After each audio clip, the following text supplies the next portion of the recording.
Sejarah Masjid Agung dan Menara Banten. Masjid Agung Banten, sejarah, arsitektur, dan akulturasi budaya. Masjid Agung Banten merupakan peninggalan kerajaan Banten yang berdiri di wilayah Desa Banten, Kecamatan Kasemen, Kabupaten Serang.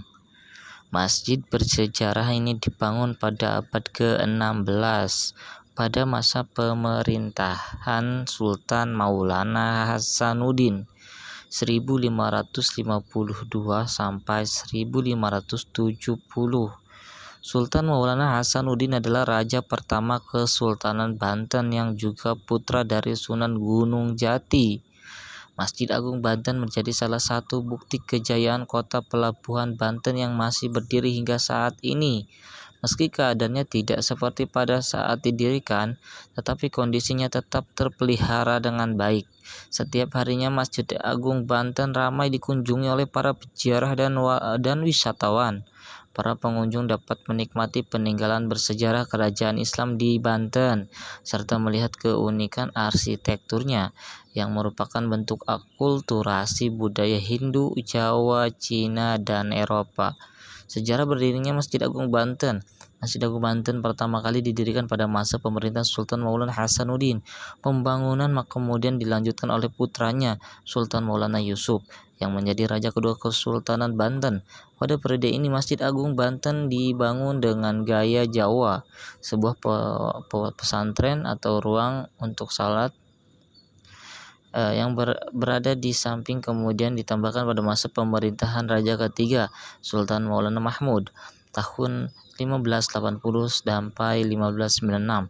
Sementara serambi selatan masjid lantas diubah menjadi makam yang berisi sekitar 15 kuburan. Pada tahun 1632, sebuah menara setinggi 24 meter yang dirancang oleh arsitek Cina bernama Cek Pancut ditambahkan ke komplek masjid. Sekitar periode yang sama dibangun pula tiamah atau pavilion bergaya Eropa yang dirancang oleh Lucas Cardel, orang Belanda yang masuk Islam. Akulturasi pada arsitektur Masjid Agung Banten. Kompleks Masjid Agung Banten terdiri dari bangunan masjid, serambi pemakaman, tiamah di sisi kanan dan kirinya, menara, serta tempat pemakaman di halaman sisi utara. Bangunan masjid berdiri di atas fondasi dengan ketinggian 1 meter dan menghadap ke timur. Bangunan utama masjid memiliki ciri-ciri sebagaimana masjid Jawa kuno lainnya. Salah satu ciri khusus adalah terdapat gapura pada keempat arah mata angin. Sisi menarik lainnya dari bangunan utama masjid adalah atapnya yang tumpuk 5, mirip dengan pagoda Cina. Bagian ini dirancang oleh Cek Bancut yang juga merancang menara Masjid Agung Banten. Menara setinggi 24 meter dengan diameter 10 meter ini dapat dimasuki sampai ke atas dengan menaiki 83 tangga yang ada di dalamnya. Catatan Drik Van Lier dari tahun 1659 menyebut bahwa menara ini dulunya digunakan sebagai tempat mengumandangkan azan dan menyimpan senjata. Arsitek lain yang turut berperan memperindah Masjid Agung Banten adalah Lucas Cardel. Pada masa kekuasaan Sultan Haji, Lucas Cardel mengusulkan pembangunan tiamah yang berfungsi untuk tempat musyawarah dan kajian-kajian keagamaan. Perpaduan antara budaya Islam dan Eropa pada Masjid Banten ditunjukkan dengan adanya tiamah atau pavilion tambahan yang terletak di sisi selatan bangunan ini. Bangunan tiamah berbentuk segi 4 panjang dan bertingkat 2 lantai. Perpaduan unsur Jawa, Eropa, dan Cina menyatu sempurna pada arsitektur Masjid Agung Banten. Keunikannya arsitektur inilah yang akhirnya membedakan Masjid Agung Banten dengan masjid-masjid kuno lainnya.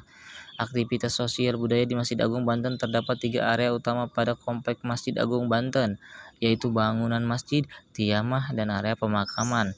Di masjid ini terdapat komplek pemakaman Sultan-Sultan Banten serta keluarganya, seperti makam Sultan Maulana Hasanuddin dan istrinya, Sultan Ageng Tirtayasa, dan Sultan Abu Nasir Abdul Qahar. Sementara pada sisi utara serambi selatan terdapat makam Sultan Maulana Muhammad dan Sultan Zainul Abidin dan lainnya. Kompleks pemakaman ini memiliki pengaruh paling besar terhadap aktivitas sosial dan budaya. Hingga saat ini, banyak pengunjung yang hadir dengan tujuan untuk berziarah ke makam Sultan Mamun Hasanuddin dan keluarganya. Jadi pengunjung yang datang tidak hanya jamaah yang hendak menjalankan sholat, tetapi juga bertujuan untuk berziarah. Assalamualaikum warahmatullahi wabarakatuh.